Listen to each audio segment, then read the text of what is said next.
Opinion or knowledge, how long was he an informant? I think probably since the 90s. Wow. We had a conversation before, and if you look at the things he was able to do, he was able to do all these things, nothing happened. His friend, one of his partners, they got convicted for selling drugs for the company. Nothing never happened to him. And he got Obama to give him a pardon with no problem at all.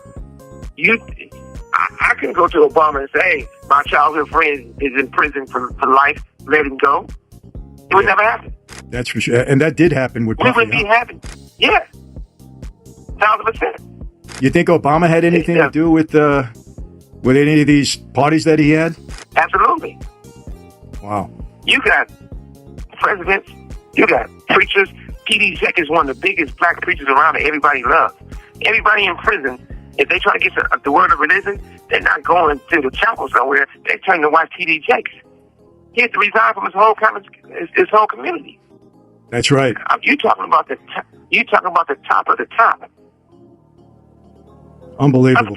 Thank you. And I just want to say how much I appreciate Puff Dad for doing the kinds of work that he's doing, because he doesn't have to do this. But this is part of what is important about giving back. Yes, we applaud you, and I want to apologize for not sweating, but I do this so much. I'm so cool. I just want y'all to see everybody I'm interviewing is sweating. I'm not even touching my brow. I'm so cool, and I want to apologize. I ain't trying to make you look bad or nothing like that, but I'm just so cool. The recent spectacle surrounding Mr. Sean Combs, better known as Diddy, provides a revealing, albeit unsettling, window into the deeper workings of our culture. It forces us to confront several uncomfortable truths about how power, fame, and ideological self-importance can distort the basic tenets of justice and accountability. Let's start with the clash between celebrity culture and the rule of law. In today's world, fame often serves as a strange kind of immunity, a societal free pass that allows public figures to maneuver through legal and moral terrain with liberties that ordinary people would never be granted. And this isn't some modern-day anomaly. Throughout history, those blessed with immense popularity or wealth have often lived above the rules others are forced to follow.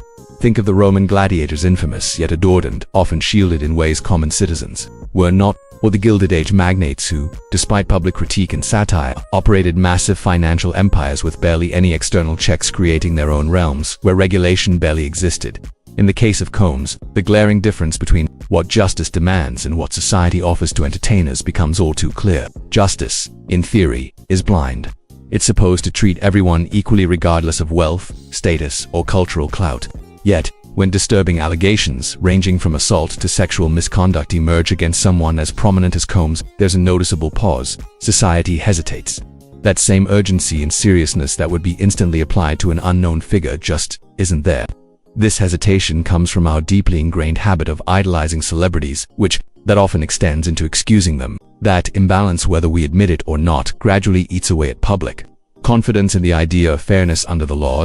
As I've said, in a conflict of visions, there are no perfect solutions, only trade-offs. And here the trade-off lies between clinging to the fantasy of celebrity innocence and protecting the foundational idea that no one, not even icons, is above the law. This leads us to the twisted incentives within the entertainment world. It's not coincidence that such allegations linger in silence for years, or that powerful men maintain careers despite whispered histories of abuse. Entertainment, like any industry, runs on incentives, and, sadly, many are warped. Labels, studios, sponsors, and media giants are in the business of profit. A figure like Combs is a billion-dollar brand, a valuable investment. That value often outweighs the moral equation. So even when the misconduct is shocking, it's tolerated, minimized, or outright hidden as long as the money keeps flowing and the brand stays strong.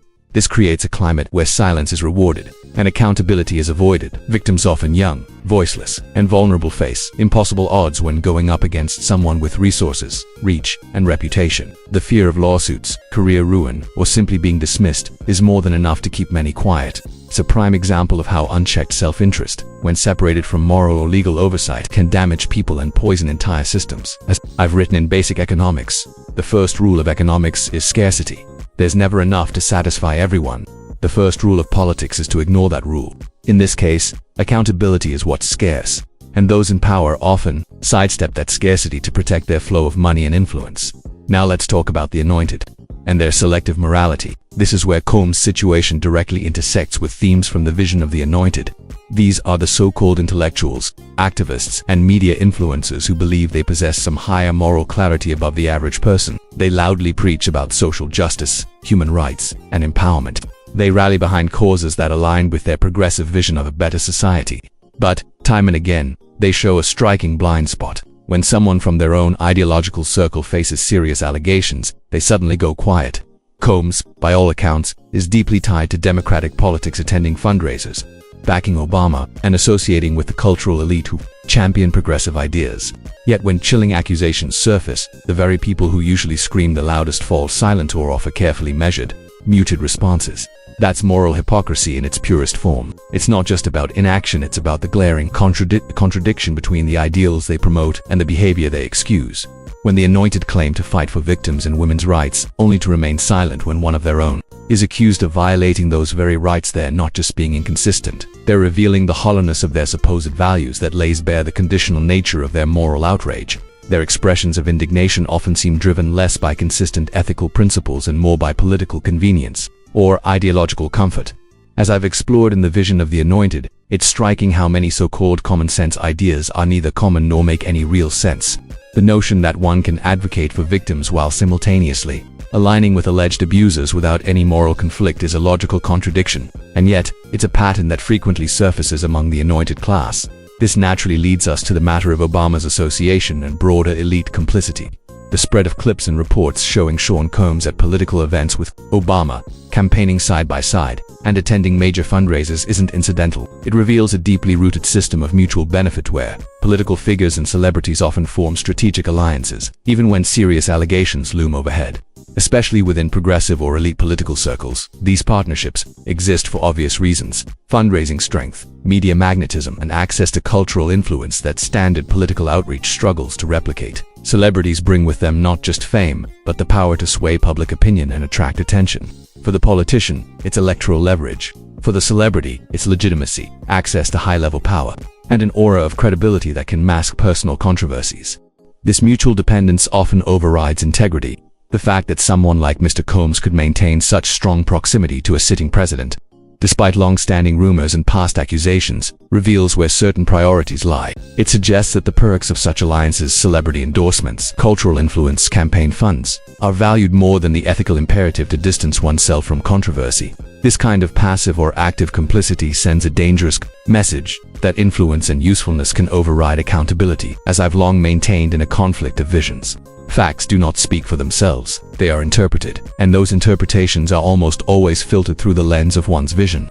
The dominant vision here appears to be one where political utility outweighs moral consistency. The impact of glamorizing individuals with serious accusations is both widespread and dangerous. When those accused of abuse or misconduct are elevated to iconic status, or when their alleged wrongdoings are dismissed or softened, it reshapes societal values. It quietly communicates that power protects, that fame forgives, and that accountability is selective.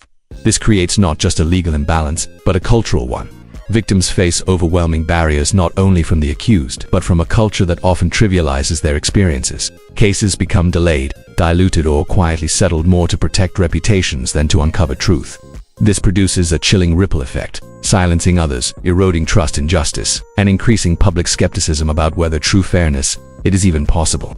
When it becomes obvious that the influential play by a separate set of rules, the idea of equal justice begins to collapse. There's another layer to all of this, one that often goes unspoken. For many from disadvantaged communities, particularly among Black Americans, the path to success is frequently represented through narrow, morally ambiguous avenues. When individuals gain immense wealth and influence despite engaging in unethical or illegal activity and are still embraced by political and media elites, it sends a confusing and harmful message. It implies that rule-bending and moral compromise may be necessary steps toward visibility, power, and success. The rise of someone like Mr. Combs, even with a shadowed past, becomes a kind of warped role model. It teaches that fame and fortune can override decency and that respectability can be bought or borrowed from powerful associations. It subtly promotes the idea that genuine success doesn't have to be clean, as long as it's loud and popular. That's deeply harmful for any community. It glamorizes destructive paths and blurs the lines between true achievement and tainted gain. And then there's the role of the media. As I've pointed out in Intellectuals and Society, the media complex holds massive sway over public opinion, deciding what stories get amplified and which ones are quietly buried. Most news outlets no longer function as neutral sources of truth. They're actors in the ongoing ideological battle-crafting narratives based on alignment, identity, and politics. We see this clearly in the case of Mr. Combs, despite serious accusations circulating for years. Mainstream media often portrayed them as messy personal disputes, he said. She said stories rather than subjecting them to rigorous investigation, as they might have done with a less protected figure. The initial response from many media platforms and cultural commentators wasn't a reckoning, it was feigned shock. A performance of surprise that conveniently ignored the long-standing rumors, settlements, and buried reports. This kind of selective outrage, or worse, strategic silence, is a clear marker of a media landscape more invested in preserving narratives than confronting inconvenient truths. In many ways, they've become part of the anointed class themselves, choosing to reinforce dominant visions rather than challenge them with unflinching honesty. Now, let's break this down into 3 powerful takeaways from this disturbing saga. First, justice must never be optional. It must never hinge on status. Whether you're a celebrity, billionaire, or even a president, the law must apply equally. When that balance tips, when star passes are handed out or political motives override legal processes, the core foundation of our society begins to fracture. This isn't just about victims. This is about the broader public losing faith in the very systems built to protect them. As I've said before, in the real world, there are no perfect solutions, only hard trade-offs. And the trade-off we're seeing is this: short-term gains for the elite, at the cost of long-term societal trust. Second, behavior is shaped by incentives. That's just human nature. As long as the entertainment world and political machine can shield wrongdoing with no serious consequences, no fines, no reputation fallout, no criminal penalties, then the same behavior will repeat. Silence will still be bought. Deals will still be made behind closed doors. If we want different outcomes, the equation must change. Only when the price of complicity becomes too high will the behavior finally shift. Lastly, truth must outweigh tribute. No one should be judged by their influence, their stage presence, or their connections to powerful movements. Public figures must be held to account based on facts and evidence, not on the glow of their popularity or their political alliances. True integrity doesn't play favorites.